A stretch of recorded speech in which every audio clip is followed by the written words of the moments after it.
Hey everyone, thanks for joining. I was lucky enough to steal a few more seconds of time with Dr. AJ from the Gazarian Real Estate Center at Fresno State. And I wanted to talk to him about new legislation that impacts really every real estate investor in California. It's AB 1482, Assembly Bill 1482, AKA rent control. And given he's a doctor or a PhD in economics, applied economics, I thought I'd ask him some questions. So let's welcome AJ back to the show. How you doing, AJ? Oh, doing great. Thanks. Yeah. So I understand there was a meeting Monday with a bunch of powerhouse real estate investors, and this new legislation, AB 1482, was the topic of the day.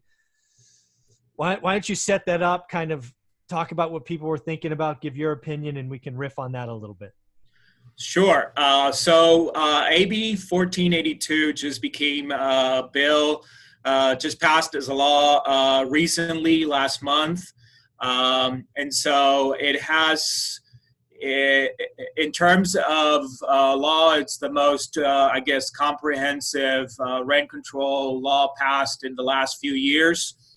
And so obviously it is a hot topic right now in the real estate community, particularly if you are an investor that has property, apartments particularly, and that the question is, how is that going to affect me? So we gathered a panel of investor, property managers. We also gathered a real estate agent, a real estate lawyer, and just try to ask them and see how is it that they think. First, we had the lawyer discuss how the bill operates, what's going to happen. So the bill actually has two parts. One is on the rent control, one is on the eviction side. Mm-hmm. And so we had the real estate lawyer basically answer questions as to, well, who's affected and how. And then we talked to the property managers, and they asked questions on how is it affecting them, and also the local investor, and trying to figure out and see how they foresee this affecting them, in the future, in the next few years. So it was very well attended. We had 134 people show up. And since I got here 2 years ago, it was our largest attendance ever. Yeah, I'm not shocked. Yeah, so we were originally thinking of doing this one as a smaller crowd, smaller gathering, but then people started asking to get it and registering and all that, and so we had to move to a bigger auditorium, and we actually had to send some people to another room and hear it over a screen. Wow. So it was very interesting. It was very well organized, and I think a lot of people left with a lot of good information on the bill. Yeah, so there are so many things we could talk about on this, but really where I guess my head is at is what changes from an investor's perspective, right? Because and there's really two sides of that coin. It's if I'm already an owner of stuff, i.e. I own multifamily. The other option is I'm looking at buying my next asset, right? Do I need to change my underwriting? Do I need to change does the value change in all of this? So let's talk about that. Let's talk about the second one first, because I think that's where a lot of people's heads are at. At least that's where my head went is, what do I need to change in my underwriting model to evaluate the next purchase, giving AB 1482? Was there much talk of that? Well, if you think about that, it's going to be tough because depends on your horizon, right? I mean, if you are projecting your your performance for 5-10 years, you're okay. The law becomes, I guess, ends, I guess, technically into 2030, I believe. Mm-hmm. So that's 10 years from now. So after that, don't know what's going to happen. So yeah, if you're your decision is based on what you expect that property to do 5-10 years from now, then you could more or less have to make assumptions about the assumption, particularly for revenues and rent, is what's going to happen with inflation, right? Because the law tells you that you can increase rents by 5% and the cost of CPI, or 10%, whichever is lowest. Okay, so you basically can run two things, right? So you could have, or basically five, I guess. You know, you could suddenly this has opened up your need to do multiple scenarios. So if you think about it, you know that for sure you're going to be able to increase rents by 5%. Assuming that inflation is 0%, you're left with 5%. Okay, that's what you can increase rents. Then you have to give an estimate between the 5% and the 10% of what ideally or potentially that CPI is going to be. So again, that you can play with that. And then the other scenario is that, well, let's just assume that the CPI, the inflation is greater than 5%, so that puts you at above 10, so 10% applies. So you basically have to play with three scenarios: 5%, somewhere in between, and then 10%. And so if your numbers look okay, then I guess you still would go as normal. But then you have the added risk, I guess, of what's going to happen after 10 years. Is a law going to be renewed? Is it going to be modified? Is it going to, I mean, that's going to be an issue. And I've heard from the lawyer who was in the panel say that, okay, you buy the property 5 years from now, 6 years from now, you go and try to refinance. And what happens when the bank comes and says, well, can you project, your rents in the next 10 years? And you'll be like, I don't know. We got that deadline there that is going to, know what's going to happen. So that could be potentially a problem. Yeah, I think there's a couple of things that I look at this, because I've been thinking about this since they were very clear when this was coming. So investors had a chance to think about it.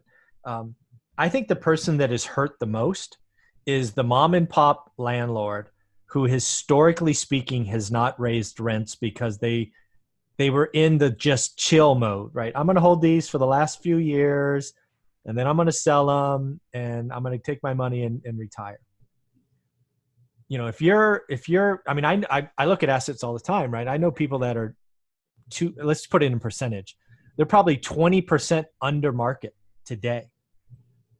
Because of AB 1482, the value of their asset is changed. Right.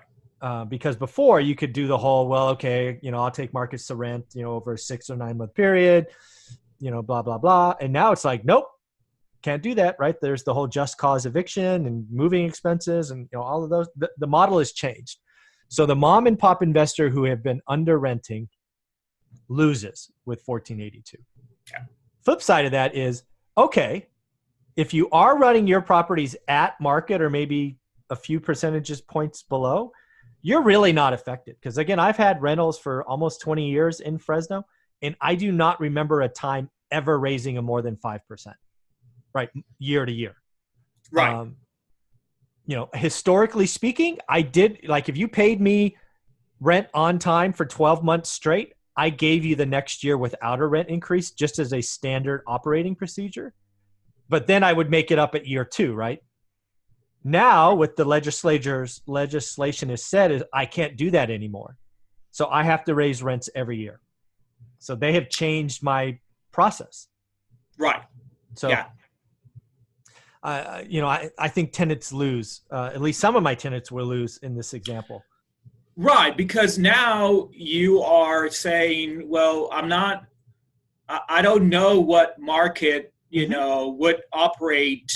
would be without, the law. But I know that the law is allowing me to do 5% plus inflation. Yep. So, or 10%, whichever is lowest. So that means that as an investor, to be on the safe side for you just increase 5% plus CPI. Yeah. Whereas maybe if it was a normal year, just with, market rates, you would have raised, just like you said, 3%, 5%. Yeah. Who knows? Yeah, because again, the problem with this legislation, once you miss a year, you'll never get it back. You just can't get it back. That's the problem, right? So unfortunately, all of California, this is not a Fresno thing. This is a California thing. Tenants can look for rent increases every year if their landlord is on board. Yes. That's what the legislature said. I think you're right. Is the mom and pop's shop that is going to be mostly affected. Mm-hmm. The big players, nothing really changes. Not going to buy, they're not going to buy properties that are 15 years or older. Yep. They're just going to invest in relatively newer, units that they can keep to market, rate. The question is going to be how is that the law affecting properties 15 years and older rents? How is that going to affect the ones that have stayed, the newer apartments, and how that's going to affect their rents? Are they going to go up, or are they going to level? I don't know how that's going to be. Well, as a PhD in economics, I'm sure you've studied what happened in San Francisco with rent control and New York with rent control. And what happens is owners of assets, if they can condo something, they will. They'll just take it off, right? So supply is going to drop. And if the asset can't be put into a condo, it will likely be not managed very well, because the expense and revenue lines won't match, and you'll just lose the asset. So generally speaking, rent control is not a great idea. Agreed. One of the things that you always have to account for with bills like this is that there's going to be unintended consequences, unintended effects.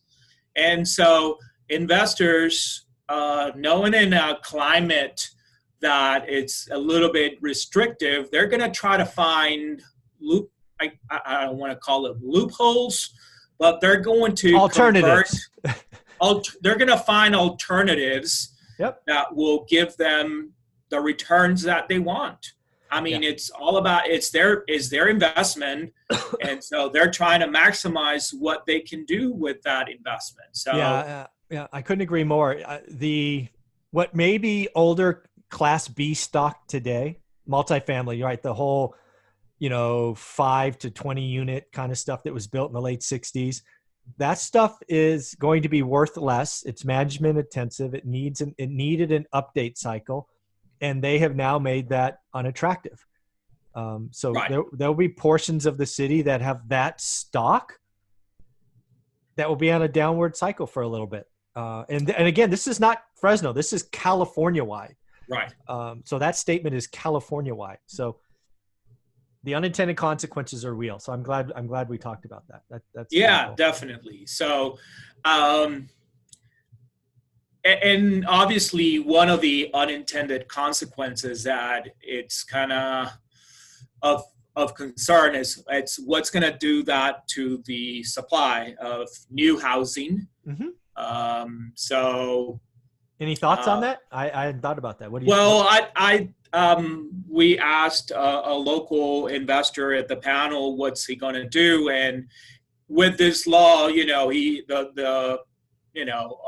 going to build as they had planned? And most likely not. They're not just going to spend, because the law it's got a rolling 15 years. So whatever because you constructed, let's say 5 years ago, and in a few years, in 10 years, is going to go into effect as part of the law. So and then you don't know what's going to happen in 10 years, right? So whatever you build today, who knows what's going to happen? You're going to have a good 10 years or of normal market rents, and then after that, who knows?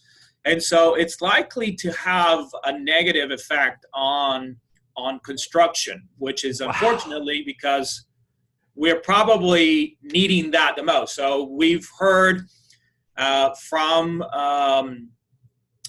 we've heard that the legislation in the state is actually in the next few cycles, they're looking more on the tackling the supply side rather than, affecting mostly, rents and all that. So supply is the issue. Supply, trying to get more housing and producing housing, that's the key. Yeah. So I think we'll wrap it up here. So I agree with you. We have a affordability, a supply problem of affordable housing, whether that be owner occupant or rentals. It's a flat out statement. And unfortunately, I believe most of the unintended consequences of this bill reduce supply. New construction, it takes units out of rental and turns them into owner occupants because you just condoize the assets as the owner, which is your legal right. And then there will be some stuff that can't be condoized that will just deteriorate because the economics don't work to manage that. So I think tenants lose all the way around, which is sad. But, that's just my opinion. Maybe I'm wrong. All right, AJ, I appreciate you riffing on this one. I think AB 1482 is an important topic. I am really glad to hear that they're going to look at the supply side next. That's very, very encouraging. That can't come soon enough. So thank you for your time. Thank you. All right.